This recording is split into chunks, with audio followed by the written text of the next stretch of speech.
तो दोस्तों आज के डिफेंस अपडेट के वीडियो में आप लोगों को जिन महत्वपूर्ण विषयों के बारे में बताने जा रहा है उनमें सबसे पहला तो इंडिया का थर्ड S-400 सिस्टम को लेके है, जबकि वीडियो के दूसरे हिस्से में हिंदुस्तान एरोनॉटिक्स लिमिटेड के IMRH मतलब इंडियन मल्टी रोल हेलीकॉप्टर के इंजन के बारे में बताऊंगा। जबकि वीडियो के आखिरी हिस्से में आपको ये बताऊंगा कैसे अब DRDO अपने सबमरीनों के लिए इलेक्ट्रॉनिक प्रोपल्शन मोटर, ली-आयन बैटरी और AIP सिस्टमों को लेके आगे बढ़ रहा है। तो डिटेल में इन सभी विषयों के बारे में जानने के लिए वीडियो के आखिर तक बने रहिए और चैनल को सब्सक्राइब और वीडियो को लाइक जरूर कीजिए। हालांकि यूक्रेन और रशिया की इस लड़ाई शुरू होने के बाद जहां पे एक्सपर्टों की तरफ से जानकारी दिया जा रहा था कि रशिया की तरफ से डिफेंस इक्विपमेंटों की डिलीवरी डिले हो सकता है, इनमें S-400 जैसे सिस्टम की डिलीवरी भी शामिल है, तो वहीं पे रशिया की तरफ से इतने सारे प्रॉब्लम और सैंक्शनों को झेलने के बावजूद भारत को ये इंश्योर किया गया कि तय समय पे भारत को S-400 मिसाइल डिफेंस सिस्टमों की डिलीवरी किया जाएगा। दोस्तों आपके जानकारी के लिए बता दूं कि भारत के द्वारा रशिया से टोटल 5 S-400 सिस्टमों को अपने एयरफोर्स के कैपेबिलिटी को मजबूत करने के लिए खरीदा गया है, जिनमें से पहले सिस्टम को रशिया की तरफ से प्लान के मुताबिक तय समय पे डिलीवर किया जा चुका है और उसके बाद खबर के मुताबिक रशिया की तरफ से S-400 के ट्रेनिंग मॉड्यूल्स को भी डिलीवर किया जा चुका है, जो कि इंडियन एयरफोर्स के अधिकारियों को मिसाइल के ट्रेनिंग को लेकर मदद करेगा और साथ ही साथ मिसाइल के फंक्शन के बारे में जानने में भी मदद करेगा। दोस्तों रिपोर्ट के मुताबिक S-400 के जो ट्रेनिंग मॉड्यूल है उसे मार्च में डिलीवर किया गया है, जबकि इसके दूसरे और बाकी 3 मिसाइलों के डिलीवरी को भी तय समय पे एक्सपेक्ट किया जा रहा है। बताया जा रहा है कि दूसरे सिस्टम के डिलीवरी संभावित अगले महीने हो और इंडियन एयरफोर्स के कुछ सोर्सेज के तरफ से मीडिया हाउसेस को जानकारी दिया गया है कि Indian air force already training module के ऊपर काम शुरू कर चुका है, जो तय समय के लगभग आसपास ही डिलीवर हुआ था और फिलहाल इंडियन एयरफोर्स इसके तीसरे सिस्टम को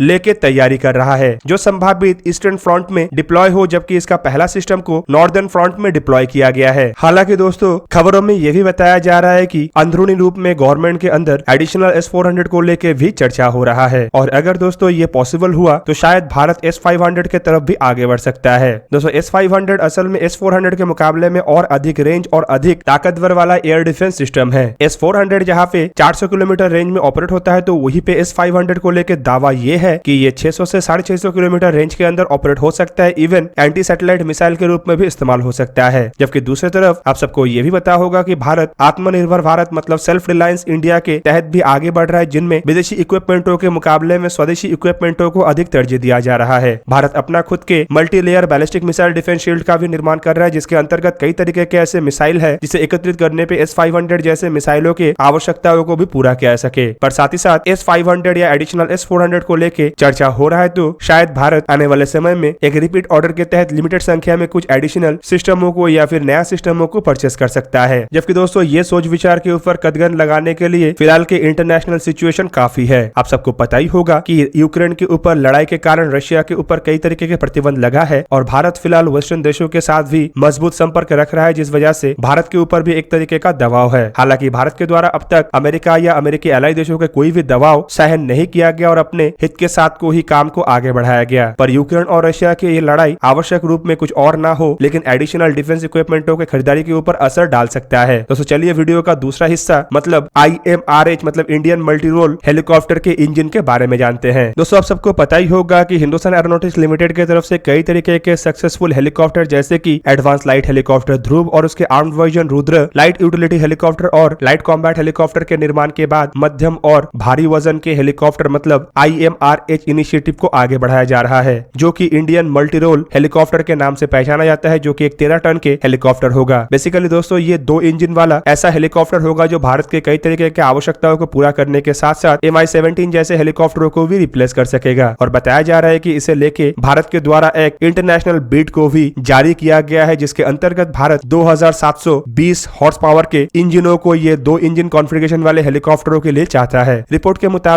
मुताबिक ये भी बताया जा रहा है कि फ्रेंच कंपनी सैफ्रॉन के द्वारा भारत के इस आवश्यकताओं को देखते हुए अपने एनिटो 1K सीरीज के इंजनों का ऑफर किया गया है, जिसे अब कम से कम IMRH के इंडियन एयरफोर्स और आर्मी वर्जन के हेलीकॉप्टरों के लिए फ्रंट रनर इंजन के रूप में देखा जा रहा है। दोस्तों आपके जानकारी के लिए बता दूं कि एनिटो 1K असल में मध्यम और भारी वजन के हेलीकॉप्टरों के लिए सबसे बेस्ट हेलीकॉप्टर इंजन के रूप में पहचाना जाता है और हिंदुस्तान एरोनॉटिक्स लिमिटेड ऑलरेडी अपने हेलीकॉप्टरों के इंजन को लेके एनिटो 1K के निर्माता मतलब सैफ्रॉन के साथ काम कर चुका है और सैफ्रॉन के साथ ही ज्वाइंट वेंचर में बनाया हुआ इंजनों का इस्तेमाल फिलहाल हिंदुस्तान एरोनॉटिक्स लिमिटेड के ALH ध्रुव लाइट हेलीकॉप्टर और लाइट यूटिलिटी हेलीकॉप्टर में इस्तेमाल हो रहा है। असल में दोस्तों हिंदुस्तान एरोनॉटिक्स लिमिटेड को IMRH हेलीकॉप्टरों के 6 प्री प्रोडक्शन मॉडल के लिए इंजनों का आवश्यकता है, जबकि IMRH हेलीकॉप्टरों के लिए एक इंडिजीनियस ऑल्टरनेटिव को भी डेवलप किया जा रहा है जो इंडियन आर्मी और इंडियन एयरफोर्स के आवश्यकताओं को पूरा करेगा। दूसरी तरफ रिपोर्ट के मुताबिक नेवल मल्टीरोल कैपेबिलिटी के हेलीकॉप्टर के रूप में IMRH के एक डेकवेस मल्टीरोल हेलीकॉप्टर को भी कस्टमाइज किया जाएगा जो इंडियन नेवी के anti submarine warfare, anti surface warfare को अंजाम दे सकेगा, जिसमें एयरफोर्स और आर्मी के वर्जन के मुकाबले में अधिक ताकतवर और अधिक मरीन सुइटेबल इंजन का इस्तेमाल होगा। दोस्तों एनीटो 1 के इंजनों को असल में रोल्स रॉयस टर्बोमैक का RTA 322 इंजनों के ही एक अपग्रेडेड वर्जन के रूप में देखा जाता है, जिसे सैफ्रॉन हेलीकॉप्टर इंजन के तरफ से डिजाइन और डेवलप किया गया है। बेसिकली इन इंजनों को पहली बार दुनिया के सामने 3 अक्टूबर 2017 में लाया गया और इन इंजनों को 2500 से 3000 हॉर्स पावर के रेंज के अंदर का इंजन कहा जाता है। दोस्तों एनीटो 1 के असल में एक टर्बोशाफ्ट इंजन है। इसमें कंप्रेसर के रूप में 3 एक्सेल स्टेज और एक सेंट्रीफ्यूगल स्टेज का इस्तेमाल किया गया है। इसमें टरबाइन के रूप में 3 stage high pressure 2 stage power का इस्तेमाल किया गया है। इंजन के अगर आकार को देखा जाए तो इसका लंबाई करीबन 1171 से लेके 1181 मिलीमीटर के आसपास है, मतलब 46.1 से लेके 46.5 इंच के दरमियान है, जबकि इसका डायमीटर 615 मिलीमीटर से लेके 708 मिलीमीटर के दरमियान है, मतलब 24.2 इंच से लेके 27.9 इंच के दरमियान है। दोस्तों एनीटो 1 के इंजन के वजन केवल मात्र 260 किलोग्राम है और ये 21,000 RPM के रफ्तार से घूमता है और इसके पावर टू वेट रेशियो करीब